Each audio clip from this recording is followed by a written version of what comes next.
Hi Magi's gang, my name is Majojiba, Maji for short. If you're new here, you're welcome to my channel. If you're a returning subscriber, welcome back. It's good to have you here again. I hope everyone's having a good week so far and you're not letting anyone or anything dim your light. If you're interested in studying abroad or relocating to a Western country, most times, if not every time, there is an English language requirement that you have to meet to be granted access into that country. There are several English language tests which are used to assess whether or not an individual has the required English language proficiency skills that they can use to communicate properly in the new country. One of these tests is the IELTS test. Next week, I'll be giving you the tips and links to all the practice materials which I use to prepare for my IELTS test, and I believe all those information would help you excel in your IELTS exam. However, this week I'm going to be explaining the basic things which I believe you need to know about the IELTS examination.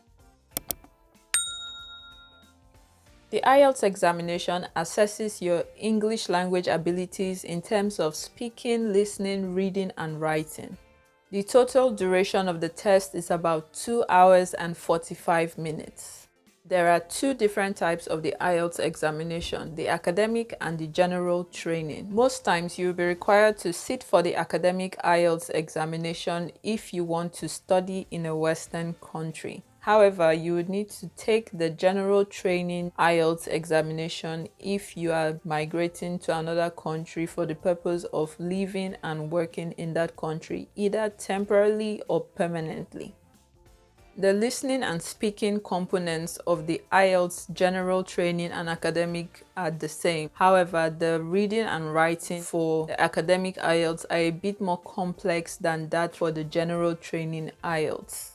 The IELTS can be taken in two formats. There is the paper-based IELTS and there's also the computer-based IELTS. The paper-based IELTS is widely available in a lot of countries. For this IELTS format, you write down the answers to the reading, writing, and listening sections on the examination answer sheet, which will be provided to you in the examination hall. Test results for the paper-based IELTS are usually available 13 days after taking the test. However, on the other hand, the computer-based IELTS is not as widely available in a lot of countries, so you might need to contact the IELTS center in your country to find out whether or not it is available. For this IELTS format, you answer the reading, writing, and the listening aspects by typing in the computer, which will be assigned to you in the examination hall. The test results for the computer-based IELTS are usually available about 5 to 7 days after taking the test.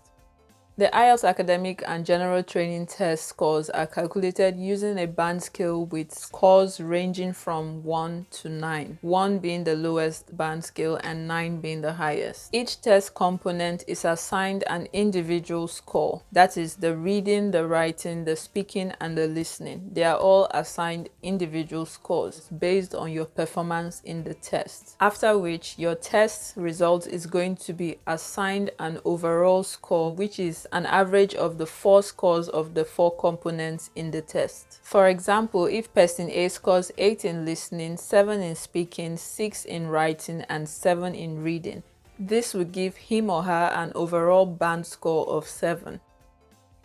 The speaking test lasts anywhere between 10 to 15 minutes. For the paper-based IELTS, you'll be given 30 minutes to complete the listening section of the test, and you'll be given an additional 10 minutes to transfer your answers from your rough paper to your answer sheet. But for the computer-based IELTS, you'll be given 30 minutes to answer the questions in the test, and you'll be given only an additional 2 minutes to cross-check your answers before the test is over. You'll be given 60 minutes each to complete both the reading and the writing sections of the computer-based and paper-based IELTS examination. 60 minutes is the same for the general training as well as the academic. So for the academic writing and reading, you'll be given 60 minutes each. And for the general training, writing, and reading, you'll be given 60 minutes each as well.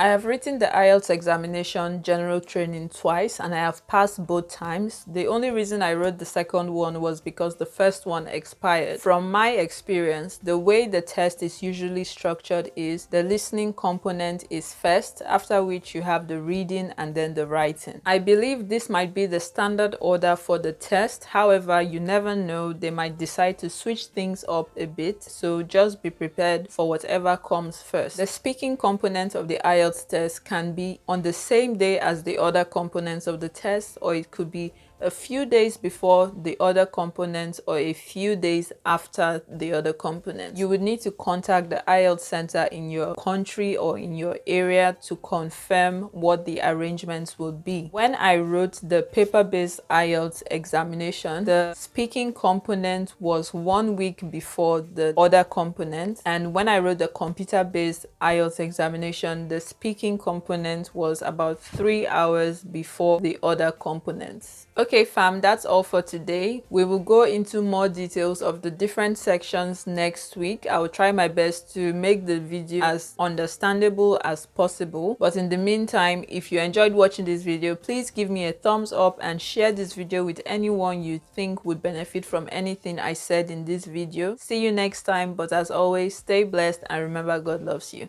Bye.